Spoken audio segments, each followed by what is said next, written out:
Students welcome to my class. कल हमने इसके कंपोनेंट्स रिजल्टेंट सारा हमने रीड किया था, तो हमें समझ में आया था कि किस किस के अलॉन्ग क्या क्या कंपोनेंट बनता है। आज हमारे पास है ट्रायंगुलर लॉ ऑफ फोर्सेस। अगर हमारे पास कोई तीन फोर्सेस दी हों, उनका मैग्नीट्यूड डायरेक्शन हमें गिवन हो और डायरेक्शन एक ट्राइंगल की फॉर्म में आ रही हो, तो हमारी वो क्या होंगी, इक्विलिब्रियम में होंगी वो तीनों forces. If three forces acting at a point can be represented in magnitude and direction by the sides of a triangle taken in order they are in a equilibrium। हमारे पास इक्विलिब्रियम में कैसे होते हैं, जैसे हमें तीन फोर्सेस दी हैं P, Q and R। हमने इसको फॉर्म में बनाया तो तीनों जिससे P, Q एंड R, तो ये हमारे पास P इस साइड जा रही है, Q इस साइड जा रही है, हमने R इस साइड ले ली, तो ये तीनों हमारे पास क्या हो गया, एक ट्रायंगुलर में होगी। ट्रायंगुलर में होगी तो ये हमारे पास फोर्सेस क्या होंगी, इक्विलिब्रियम में होंगी। तो इसके लिए हमारे पास हमने अगर देखा, अगर एक ट्रायंगल में वो फॉलो कर रही हैं, तो हमारे पास A B plus B C plus C A की डायरेक्शन क्या होगी, ज़ीरो होगी। तो हमारे पास यहाँ पे आ गया A B plus B C is equals to A C, तो इस वेक्टर में ये फॉर्म करती हैं। नेक्स्ट देखो, if two forces acting at a point we represented in magnitude and direction by the two sides of a triangle taken in order, their resultant is given in magnitude and direction by the third side of a triangle taken in order। अगर हमने दो forces एक point पे ले ली represent करती हुई, तो उसकी मैग्नीट्यूड डायरेक्शंस के अकॉर्डिंग वो दो साइड जो ट्राइंगल की होंगी वो ऐसे ऑर्डर में आएंगी कि वो कम्प्लीटली उनका सम थर्ड के इक्वल होगा। Node first, in case of triangle law of forces three facts should be, हमें ये तीन फैक्ट्स होने चाहिए। एक तो फोर्सेस तीनों एक पॉइंट पे वर्क करनी चाहिए। सेकंड, जो उसकी मैग्नीट्यूड डायरेक्शन है वो एक लाइन में नहीं, एक ट्राइंगल की फॉर्म में होने चाहिए। थर्ड, तीनों फोर्सेस का सेम ऑर्डर होना चाहिए।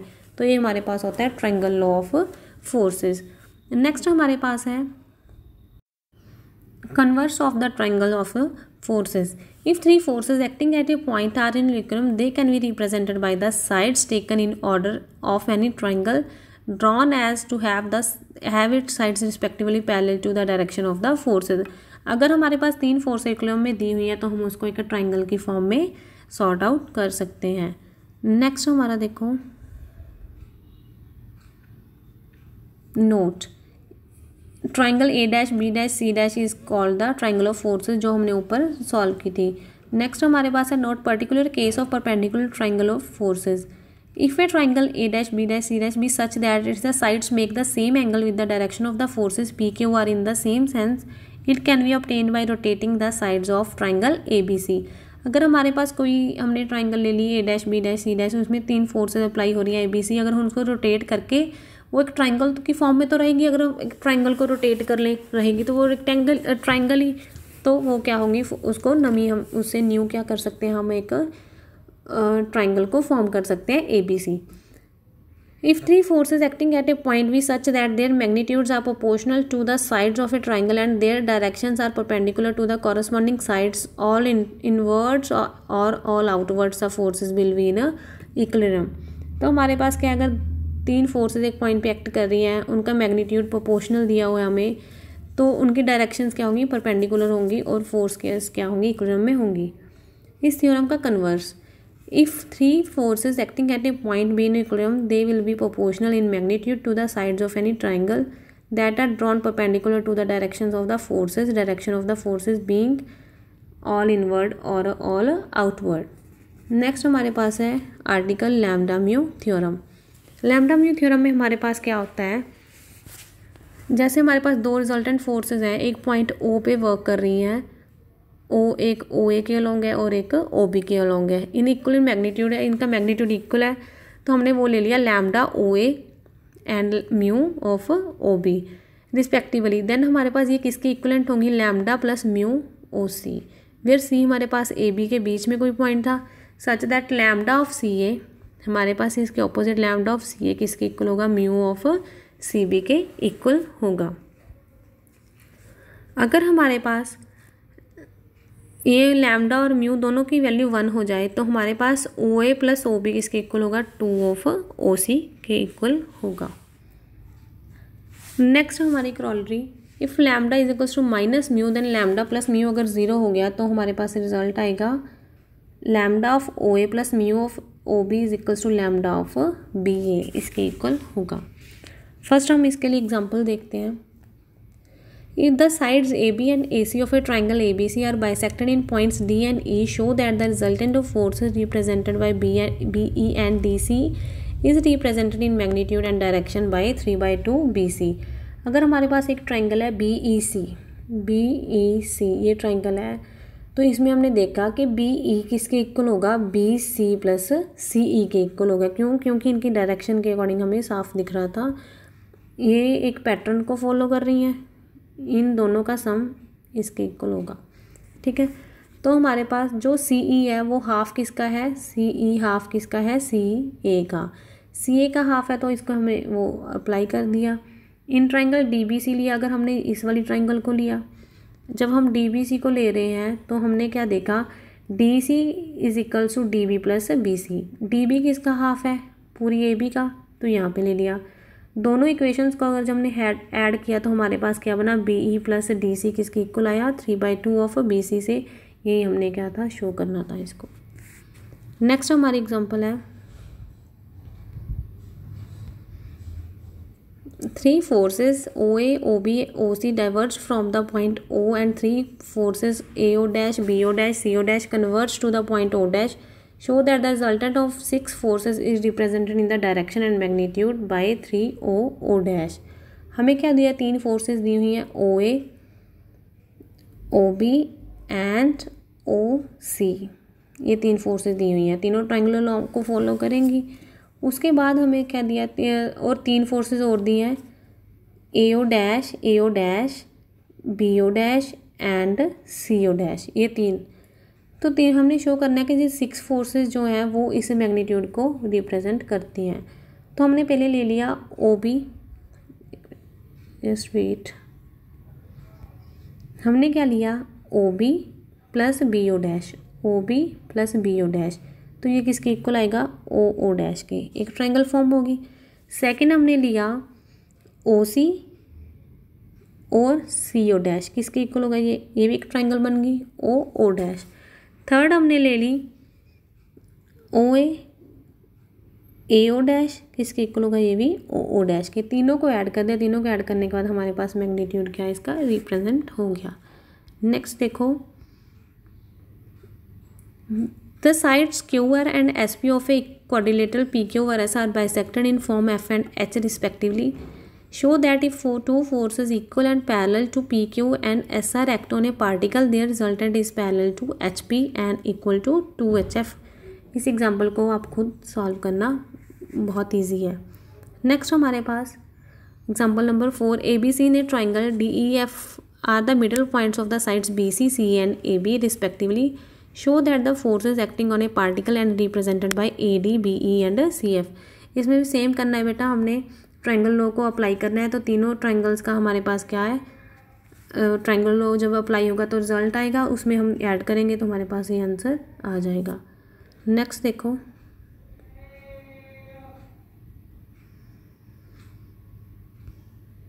example number 5, ABCD is a parallelogram and P is any point in its plane. A particle at P is attracted toward A and C by forces proportional to PA and PC respectively and repelled from B and D by forces proportional to PB and PD. Show that P is an equilibrium in all positions, the constant of proportionality being same in both the cases. हमने यहाँ पे क्या लिया, हमारे पास क्या हुआ, ABCD एक पैरेललोग्राम दी हुई थी, उसमें हमें फोर्सेस दी हुई थी, तो हमने ले ली AP, DP, OP, CP, BP। ठीक है, तो ये हमने फोर्सेस लगा दी। इसके बाद हमने वही इसका रिजल्ट निकालना है। हमारे पास ये किसी प्रोपोर्शनल थे तो हमने एक एलिमेंट ले लिया, इसमें कोई K है जो हमारे पास है कांस्टेंट ऑफ प्रोपोर्शनैलिटी। अगर ये प्रोपोर्शन है तो हमने इसमें सभी से K की मल्टीप्लाई होगी, ट्रायंगल लॉ को अप्लाई करेंगे, तीनों को ऐड करेंगे तो हमारे पास रिक्वायर्ड रिजल्ट आ जाएगा। नेक्स्ट हमारी एग्जांपल है एग्जांपल नंबर 6। ये बिल्कुल सेम एग्जांपल है, इसको भी ट्राई करना और 6 को भी आप ट्राई करना। नेक्स्ट हमारे पास एग्जांपल नंबर, देखो आप इसको, forces P and Q whose resultant is R act at a point O if any traversal cuts the line of action of the forces P, Q and R at points L, M and N respectively show that NL over NM is equals to Q dot OL over P dot OM। First हमने result show करना है, तो हमारे पास दो forces P and Q दी हुई थी जिनका resultant क्या था, ए R। इसमें से एक ट्रावर्सल कट कर रही थी इनको ये, तो इस 3 पॉइंट्स पे कट करी थी L, M एंड N पे।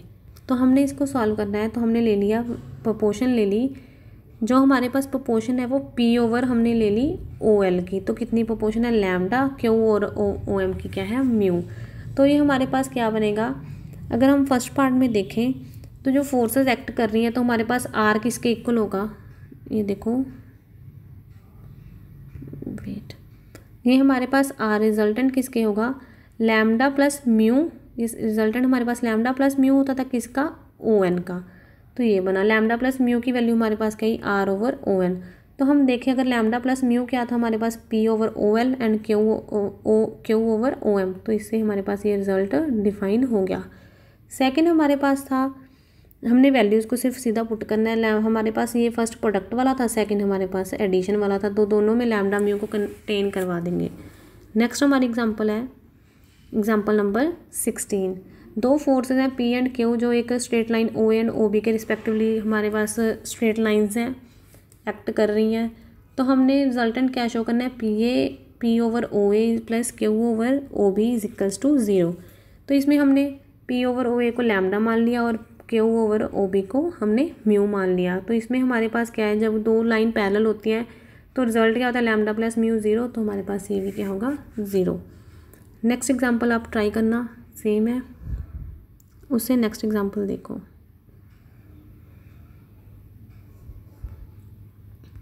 Example points D and E and mu are taken on the sides BC, CA and AB respectively of triangle ABC such that BD over DC is equals to CE over EA is equals to AF over FP is equals to mu over lambda। तो हम इसमें BD और DC हमने क्या लिया, हमारे पास mu और lambda हम लेके चलिए, तो हमारे पास ये रिजल्ट आया। तो इनका resultant lambda plus mu AD होगा, तो ये हमारे पास ये इसके इक्वल हो गया। सिमिलरली BA हो जाएगा और CF हो जाएगा, तीनों को ऐड करेंगे तो हमारे पास जो रिजल्ट आया वो 0 आ गया। तो हमारे पास ये ट्रायंगल लॉ ऑफ फोर्सेस से क्या होंगी, फोर्सेस इक्विलिब्रियम में होंगी। Next example, if forces P, Q, R and S acting along the sides AB, BC, CD and AD respectively of a quadrilateral ABCD are in equilibrium, show that P over AB, Q over CB,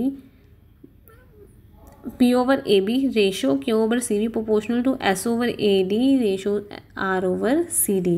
हमने forces को एक proportion में show करना है, तो हमारे पास हम क्या लेके चलेंगे, वही फर्स्ट को लैम्डा, सेकंड को म्यू मान लिया। इसके बाद हमने हमारे पास क्या था, जो फोर्सेस AB और AD पे एक्ट कर रही थी वो लैम्डा AB और म्यू AD होंगी, सच दैट हमारे पास क्या होगा, lambda EB is equals to mu of ED। यहाँ से हमारे पास EB ओवर ED की वैल्यू आई म्यू ओवर लैम्डा। म्यू की वैल्यू हमारे पास क्या थी, S ओवर AD, और हम लैम्डा की हमने क्या लेट की थी, P ओवर AB। सिमिलरली हमारे पास EB और ED की वैल्यू PS से आ गई, फिर और दूसरी जो फोर्सेस बची R और Q उससे हमारे पास से आ जाएंगी। दोनों को इक्वेट करेंगे तो हमारे पास ये प्रोपोर्शन आ जाएगी। देखो बेटा, आपने क्या करना होता है, बहुत ही इजी कॉन्सेप्ट है ये लैम्डा म्यू का। इसमें क्या है, जब हमारे पास जो फोर्सेस दी होती हैं पहले उनको डिफाइन कर लिया करो किसके अलॉन्ग वो हैं। तो वो हमारे पास जो AB के अलॉन्ग PQ थी, AB P और BC, ये हमारे पास एक क्वाड्रिलेटरल की फॉर्म में थी तो हमने वैसे ही ले ली AB BC CD DA, ये फोर्सेस ली और ये इनका रिजल्टेंट है। तो रिजल्टेंट हमारे पास लैम्डा प्लस म्यू में होता है। तो हमने P ओवर जो फोर्स जिस लाइन पे अप्लाई हो रही है, जैसे देखो P फोर्स AB पे अप्लाई हो रही है तो P ओवर AB हो जाएगा, S फोर्स AD पे अप्लाई हो रही है तो वो S ओवर AD हो जाएगा। ठीक है, तो सिमिलर हमने इसको सॉल्व करना होता है। नेक्स्ट देखो हमारी example, AD is the altitude of triangle ABC, show that the force AD acting along AD has components this and this along AB and AC respectively। तो लैम्डा माइनस म्यू की theorem से हमारे पास क्या आएगा, इसमें lambda AB plus mu AC lambda plus mu, lambda mu theorem से हमारे पास ये आ गया। यहाँ से AD की वैल्यू निकाल ली हमने, AD की वैल्यू आई तो हमारे पास सच दैट हमारे पास वेयर क्या था, lambda BD lambda B D किसके इक्वल होगा, हमारे पास जो दो फोर्सेस होती थी ना, हमने लैम्डा म्यू में किया था ऑपोजिट फोर्सेस, तो वो इक्वल होती हैं, वहाँ से इक्वल होकर लैम्डा अपॉन म्यू की हमने वैल्यू निकाल ली। यहाँ ट्राइंगल लॉ से हमने निकाल लिया कॉस थीटा की कितनी वैल्यू होती है। अब जो पी बी एच वाला हम फॉर्मूला करते हैं, हम कैसे करते हैं, P B H H H B, ठीक है। तो हमारे पास इससे क्या होगी, कंडीशन हमारी अप्लाई होगी P B H over H H B. इससे हमने ये कंडीशन को निकाल लिया, ये वाली कंडीशन को। यहाँ से हमने लैम्डा और म्यू को अलग अलग कर लिया। फिर इसके बाद हमने इनको सिर्फ सॉल्व करना है। सॉल्व करने के बाद जब हम दोनों को कंपेयर करेंगे तो हमारे पास ये रिजल्ट अक्कर होगा। नेक्स्ट हमारे पास थी P is a point in a plane of triangle A B C and one is incentre, I point एक इन सेंटर में दिया है। Show that the resultant of the forces represented by this. इसको आप try करना, same है। इसमें हमने क्या करना है, साइन बी सी में इसका फॉर्मूलाज निकालने हैं। अगर ट्राइंगल ए बी सी है तो उसमें हम लेंगे लैम्डा म्यू थ्योरम से, हमारे पास इनको साइन थीटा में चेंज करके निकाल लेंगे।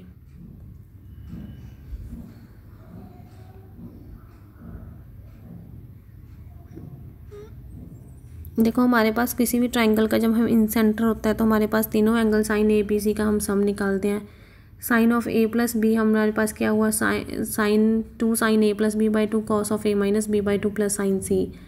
फिर हम क्या करेंगे, साइन टू थीटा का फॉर्मूला अप्लाई कर देंगे, इसमें से इसको निकाल लिया कॉमन, तो ये हमारे पास रिजल्ट रिक्वायर्ड रिजल्ट आ जाएगा।